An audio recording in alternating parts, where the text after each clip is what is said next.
Kuya Justin, saan po ba nagmula ang uod? Saan nga ba nagmula ang uod, guys?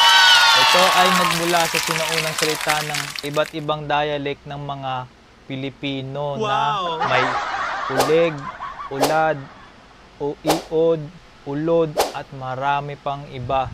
Naninirahan ito sa lupa, pagkain at mga katubigan. At alam nyo ba, ito ay kayang mabuhay ng 10 years. At ito ay 1,000 times na mas malakas.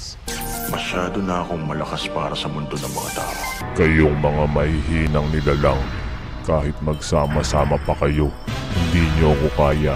Kaysa sa mga tao. At sila ay nakakaramdam ng ilaw, kaya sa dilim sila pinaka nabubuhay o gumagalaw. At alam nyo ba na sila ay parehas na babae at lalaki? Meron silang parehas na ari ng parehas na sex. At alam nyo ba na pag pinutol mo sila, patuloy itong mabubuhay at ito ay hihilom, no? At syempre, bago magtapos, ang katanungan ni Kuya Eman ay ating sasagutin na ang pag-uod daw ba pag namatay, ito ay uuudin din. Ang sagot ni Google dito, guys, ay oo, no? Kasi ang mga uod daw ay kumakain ng kapwa nila uod. Kaya pag namatay yung ibang uod, kinakain nila para sila ay masustansya at manatiling buhay, no? Kinakain nila ito para sa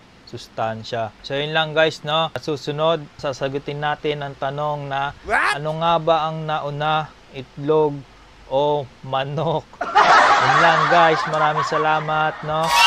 Shoutout muna tayo bago magtapos kay Daddy B-Boy. Maraming salamat sa pag-share, Dad, no? Maraming salamat sa panonood sa atin. At syempre kay Mama, maraming salamat. I love you, ma. Nanonood sa atin yan, guys. Kay Ma'am Bea at Ma'am Marie, maraming salamat po sa inyong pagtutok. Grabe, guys, madami na yung ating mga manonood, no? Kay Boss Kiko at Boss Jet 2. Maraming salamat po sa inyo sa pagtangkilik sa atin. Araw-araw po ay nanonood. Maraming salamat po. Pero yun lang, maraming salamat. Paalam.